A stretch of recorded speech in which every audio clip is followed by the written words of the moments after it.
Hey guys, 4+ here, and in today's episode of Counted, we're going to be taking a look at Vladimir. Vladimir has always been a controversial champion, receiving multiple nerfs and buffs to his kit since release.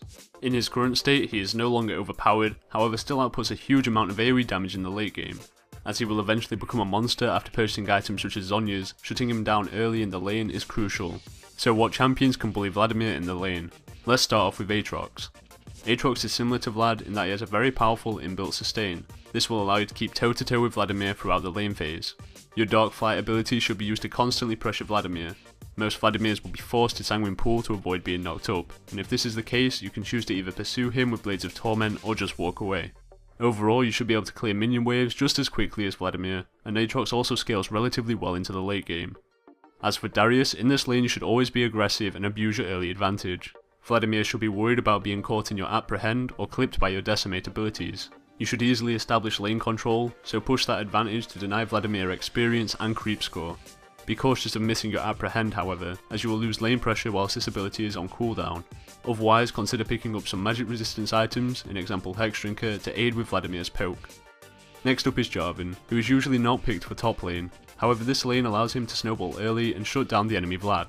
Your Demacian standard and Dragon Strike combo is longer range than Vladimir's spells and auto attacks. This means that you'll always be able to close the gap on Vladimir and force him into trades that he should lose. Another cool trick with this matchup is Vladimir has no natural escape for Cataclysm.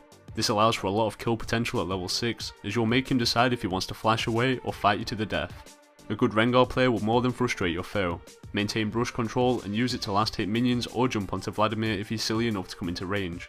There is nothing that Vladimir can do in the early game against Rengar, as Savagery will chunk down his health, on top of Boulder Strike allowing you to stick onto him for extra auto attacks. If you are confident in your Rengar play, you should be able to start with an Elixir of Fortitude to further increase your kill potential. A final recommendation for this matchup is trying to freeze the minion line near your tower.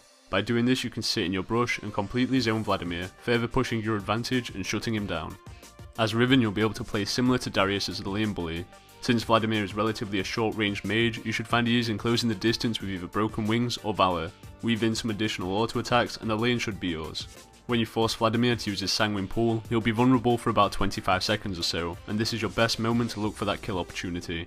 Otherwise, be careful of his Sanguine Pool being used to dodge your Wind Slash, and you should be fine. And finally we get to Xin Zhao. Upon reaching level 2, you can begin to pressure Vladimir after taking a point in Free Talon Strike and Audacious Charge. From here you can look to charge onto Vladimir to apply the slow, alongside poking him down with the additional damage from Free Talon Strike. This alone usually pops a defensive cooldown from Vladimir, as he cannot tank this sustained damage. Throughout the lane phase you can continuously force Vladimir into these trades, as your Audacious Charge is equal to Vladimir's transfusion and auto attack range. Similar to Riven, be careful of missing your ultimate Crescent Sweep due to Vladimir using his Sanguine Pool. However, note that this ability is rather devastating if used correctly. Vladimir lacks a quick repositional skill, thus if he's knocked into your team, he'll be stuck and forced to flash or fight. My general tip for dealing with Vladimir is to force his Sanguine Pool.